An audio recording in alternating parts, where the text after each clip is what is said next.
ओम शांति। आज बाप दादा के 29 जून 2021 के ईश्वरीय महावाक्य हैं। मीठे बच्चे, तुम हो रूहानी पंडे। तुम्हें गृहस्थ व्यवहार संभालते हुए कमल फूल समान बन याद की यात्रा करनी और करानी है। प्रश्न, बाप बच्चों का कौन सा श्रृंगार करते हैं? किस श्रृंगार के लिए मना करते हैं? उत्तर, बाबा कहते, मीठे बच्चे, मैं तुम्हारा रूहानी श्रृंगार करने आया हूँ। तुम कभी भी जिस्मानी श्रृंगार नहीं करना। तुम बेगर हो। तुम्हें फैशन का शौक नहीं होना चाहिए।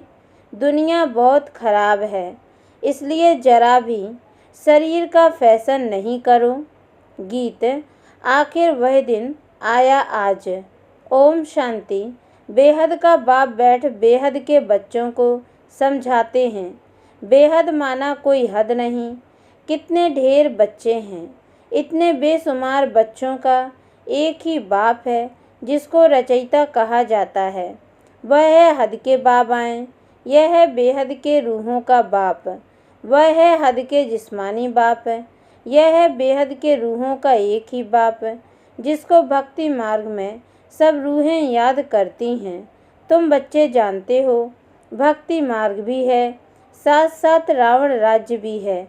अब मनुष्य पुकारते हैं कि हमको रावण राज्य से राम राज्य में ले जाओ। बाप समझाते हैं, देखो, देवी देवता जो भारत के मालिक थे वह अब नहीं हैं। वह कौन थे यह भी अब तुम जानते हो। हम ही सतयुगी सूर्यवंशी घराने के मालिक थे।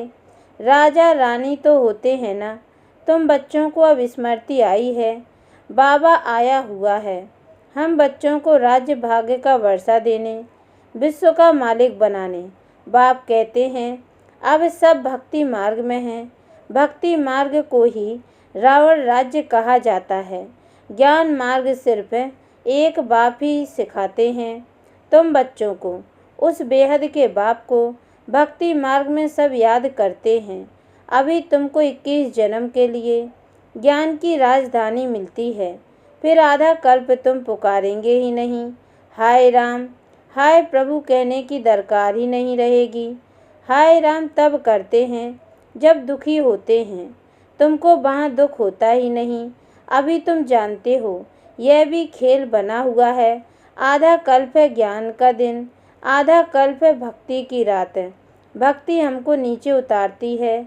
तुम बच्चों की बुद्धि में सीढ़ी का नॉलेज जरूर चाहिए। बाप समझाते हैं कि यह 84 जन्मों का चक्र है। इस चक्र को जानने से तुम चक्रवर्ती राजा बनेंगे। इसलिए बाबा चित्र भी बनवा रहे हैं जिससे सिद्ध हो कि हम इस चक्र को जानने से 21 जन्म के लिए राज्य भाग्य लेते हैं। अभी तुम बहुत हो गए हो। बड़ी रूहानी शक्ति सेना बनी है। तुम सब पंडे हो। बाबा भी पंडा है। उनको कहा जाता है गाइड। पंडा अक्षर शुभ है। यात्रा पर ले जाने वाले पंडे होते हैं। यात्री जाते हैं तो उनको एक गाइड मिलता है कि इनको यह सब दिखाओ। तीर्थ यात्रा पर भी पंडे मिलते हैं। बाप कहते हैं, जन्म जन्मांतर तीर्थ यात्रा करते आए हो। अमरनाथ पर जाते हैं, तीर्थों पर जाते हैं, परिक्रमा लगाते हैं। वहाँ जाने समय फिर वही याद रहता है। घरबार धंधे धोरी सबसे दिल हट जाती है। यहाँ तुमको समझाया जाता है, अपने घर गृहस्थ में रहते हुए धंधा धोरी भी करते रहो और फिर गुप्त यात्रा पर रहो। यह कितना अच्छा है। जितना बड़ा धंधा करना है उतना करो, किसी को मना भी नहीं है।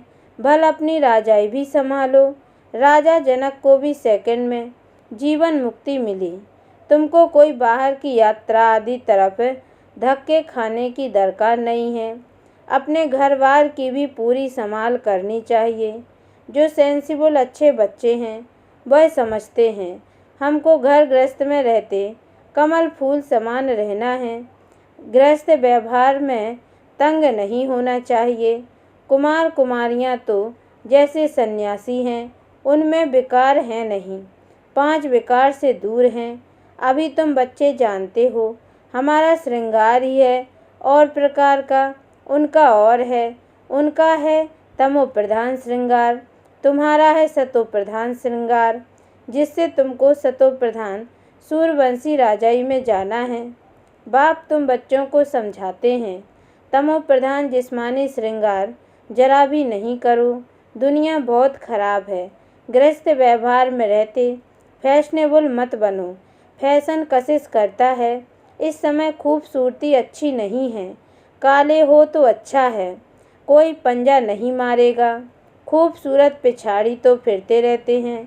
कृष्ण को भी सांवरा दिखाते हैं। तुमको गोरा बनना है शिव बाबा से, वह गोरे बनते हैं पाउडर आदि से। कितना फैशन है, बात मत पूछो। साहूकारों की तो सत्यानाश है। गरीब अच्छे हैं, गाँवड़े में जाकर गरीबों का कल्याण करना है, परंतु आवाज़ करने वाले बड़े आदमी भी चाहिए। तुम सब गरीब हो ना, कोई साहूकार है क्या? तुम देखो कैसे साधारण बैठे हो। बम्बई में फैशन देखो तो क्या लगा पड़ा है। बाबा पास मिलने आते हैं तो कहता हूँ, तुमने ये जिस्मानी श्रृंगार किया है, अब आओ तो तुमको ज्ञान श्रृंगार कराएं, जिससे तुम स्वर्ग की परी 21 जन्मों के लिए बन जाएंगी। सदा सुखी बन जाएंगे, ना कभी रोएंगे ना दुख होगा। अभी ये जिस्मानी श्रृंगार तुम छोड़ दो, तुमको हम ज्ञान रत्नों से ऐसा फर्स्ट क्लास श्रृंगार कराएंगे, जो बात मत पूछो। अगर मेरी मत पर चलेंगे तो तुमको पटरानी बनाऊंगा। यह तो अच्छा है ना, तुम सब भारतवासियों को इस तमो प्रधान आसुरी दुनिया नर्क से भगाए स्वर्ग की महारानी बनाता हूँ। तुम बच्चे समझते हो, आज हम सफ़ेद पोश में हैं, दूसरे जन्म में स्वर्ग में सोने के चम्मच से दूध पिएंगे। यह तो बहुत छीछी दुनिया है। स्वर्ग तो स्वर्ग है, बात मत पूछो। यहाँ तुम बेघर हो, भारत बेघर है। बेघर टू प्रिंस गाया हुआ है। इस भारत में ही फिर जन्म लेंगे। बाप ने हमको स्वर्ग का मालिक बनाया था। रात दिन का फर्क है। महान गरीब जिनको खाने के लिए कुछ नहीं होता है, उनको ही दान दिया जाता है। भारत ही महान गरीब है। बेचारों को यह पता भी नहीं है कि इस समय सब तमो प्रधान हैं। दिन प्रतिदिन सीढ़ी नीचे ही उतरते रहते हैं। अभी कोई सीढ़ी चढ़ नहीं सकते। 16 कला से 14 कला, फिर 12 कला, नीचे उतरते ही आते हैं। यह लक्ष्मी नारायण भी पहले 16 कला संपूर्ण थे, फिर 14 कला में उतरते हैं ना। यह भी अच्छी रीति याद करना है। सीढ़ी उतरते उतरते बिल्कुल ही पतित बने हैं, फिर स्वर्ग के मालिक कौन बनाए।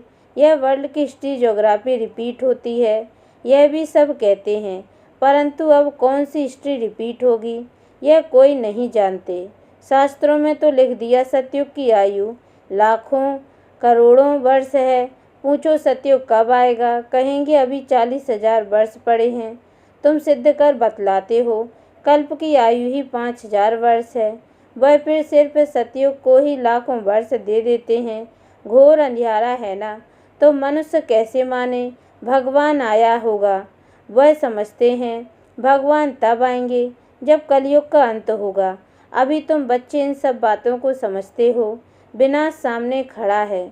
बच्चों को समझाया जाता है कि विनाश के पहले बाप से वर्षा ले लो, परंतु कुंभकर्ण की नींद में सोए पड़े हैं तो बेचारे हाय हाय कर मरेंगे।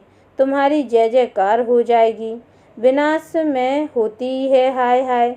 विपरीत बुद्धि हाय हाय ही करेंगे। अभी तुम हो सच्चे की औलाद सच्चे। नरक का विनाश होने बिगर स्वर्ग कैसे बनेगा। तुम कहेंगे यह तो महाभारत लड़ाई है, उनसे ही स्वर्ग के द्वार खुले हैं। मनुष्य तो कुछ भी नहीं जानते हैं, तुम्हारी बुद्धि में है। हमको अभी दैवी स्वराज्य का माखन मिलता है, वह आपस में लड़ते रहेंगे। हैं वह भी मनुष्य, तुम भी मनुष्य, परंतु वह है आसुरी संप्रदाय, तुम हो दैवी संप्रदाय। बाप बच्चों को सम्मुख समझाते हैं। तुम बच्चों के अंदर में खुशी रहती है। अनेक बार तुमने ऐसी राजधानी ली है जैसे अभी तुम ले रहे हो। वह आपस में दो बिल्ले लड़ते हैं, माखन तुमको मिलता है सारे विश्व की बादशाही का। तुम यहाँ आते ही हो विश्व का मालिक बनने। तुम जानते हो हम बाबा से योग लगाएं, कर्मातीत अवस्था को पाएंगे। वह आपस में लड़ेंगे, हम विश्व की बादशाही पा ही लेंगे। यह तो कॉमन बात है। वह बाहुबल वाले विश्व की बादशाही ले न सके। तुम योग बल से विश्व के मालिक बनते हो। तुम्हारा है ही अहिंसा परमो दैवी धर्म। दोनों हिंसाएं वहाँ होती नहीं। काम कटारी की हिंसा सबसे खराब है, जो तुमको आदि मद्दंत दुख देती है। यह किसको पता नहीं। रावण राज्य कब होता है, अभी पुकारते हैं आकर हमको पावन बनाओ, तो जरूर कभी पावन थे ना। भारतवासी बच्चे ही पुकारते हैं, दुख से लिबरेट करो, शांति धाम ले जाओ, दुख हरकर सुख दो। कृष्ण को हरि भी कहते हैं। बाबा हमको हरि के द्वार ले चलो। हरि का द्वार है कृष्णपुरी, यह है कंसपुरी। यह कंसपुरी हमको पसंद नहीं है। माया मच्छंदर का खेल दिखाते हैं, यह तो तुम जानते हो। रावण राज्य द्वापर से शुरू होता है। देवताएं जो पावन थे वह पतित होने शुरू होते हैं। इसकी भी निशानियाँ जगन्नाथपुरी में हैं। दुनिया में बड़ा गंद लगा हुआ है। अब हम तो उन सब बातों से निकल परिस्तान में जाते हैं। इसमें बड़ी हिम्मत है, महावीर पना चाहिए। बाबा का बनकर पतित थोड़े ही बनना है। वह समझते हैं स्त्री पुरुष इकट्ठे रहें और आग ना लगे, यह हो नहीं सकता। इसलिए ही हंगामा करते हैं कि यहाँ स्त्री पुरुष को भाई बहन बनाया जाता है। ऐसा तो कहाँ लिखा हुआ नहीं है। पता नहीं यहाँ कौन सा जादू है। अरे तुम ब्रह्मा कुमारियों के पास जाएंगे और बस तुमको वहाँ बांध रखेंगी।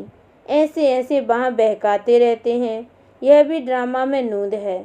जिनका पार्ट होगा वह कैसे भी आ जाएंगे, इसमें डरने की बात ही नहीं। शिव बाबा तो ज्ञान का सागर, पतित पावन, सर्व का सद्गति दाता है। ब्रह्मा द्वारा पतित से पावन बनाते हैं। ये अक्षर ऐसे बड़े लिखे हों जो कोई भी आकर पढ़े, पवित्रता पर ही कितने विघ्न डालते हैं। बाबा कहते हैं बच्चे किसी भी देहधारी में मोह की रग नहीं जानी चाहिए।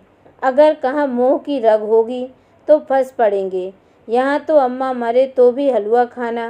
बाबा सामने बिठाकर पूछते हैं, कल तुम्हारा कोई मर जाए तो रोएंगे तो नहीं?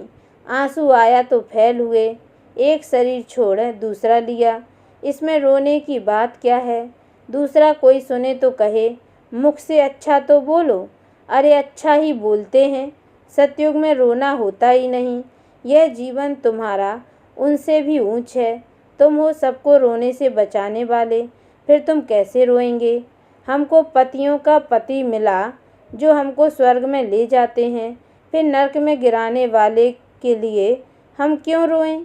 बाबा कितनी मीठी मीठी बातें सुनाते हैं वर्षा लेने के लिए। इस समय भारत का कितना कल्याण हुआ पड़ा है। बाप आकर कल्याण करते हैं। भारत को मगध देश कहते हैं। सिंध जैसे फैशनेबल कोई होते नहीं। विलायत से फैशन सीख कर आते हैं। बाल बनाने पर आजकल लड़कियां कितना खर्चा करती हैं। उनको कहा जाता है नर्क की परियां। बाप तुमको स्वर्ग की परियां बनाते हैं। कहते हैं हमारे लिए तो यहाँ ही स्वर्ग है, यह सुख तो ले लेवें, कल क्या होगा हम क्या जाने। ऐसे अनेक विचार वाले आते हैं। अच्छा, मीठे मीठे सिकी लदे बच्चों प्रति माता पिता बाप दादा का याद प्यार और गुड मॉर्निंग। रूहानी बाप की रूहानी बच्चों को नमस्ते, और हम रूहानी बच्चों की ओर से भी रूहानी माता पिता बाप दादा को याद प्यार और गुड मॉर्निंग बाबा नमस्ते। धारणा के लिए मुख्य सार है। पहली पॉइंट है, सच्चा सच्चा रूहानी पंडा बन सबको घर का रास्ता बताना है। शरीर निर्वाह अर्थ धंधा करते याद की यात्रा में रहना है। कार्य व्यवहार में तंग नहीं होना है। दूसरी पॉइंट है, ज्ञान श्रृंगार कर स्वयं को स्वर्ग की परी बनाना है। इस तमो प्रधान दुनिया में जिस्मानी श्रृंगार नहीं करना है। कलयुगी फैशन छोड़ देना है। वरदान, न्यारे और प्यारेपन की योग्यता द्वारा लगाव मुक्त बनने वाले सहज योगी भव। सहज योगी जीवन का अनुभव करने के लिए ज्ञान सहित न्यारे बनो। सिर्फ बाहर से न्यारा नहीं बनना, लेकिन मन का लगाव ना हो। जितना जो न्यारा बनता उतना प्यारा अवश्य बन जाता है। न्यारी अवस्था प्यारी लगती है। जो बाहर के लगाव से न्यारे नहीं, वह प्यारे बनने के बजाय परेशान होते हैं। इसलिए सहज योगी अर्थात न्यारे और प्यारेपन की योग्यता वाले सर्व लगावों से मुक्त। स्लोगन, स्वपुरुषार्थ और सेवा के बैलेंस द्वारा बंधन संबंध में बदल जाएगा। ओम शांति।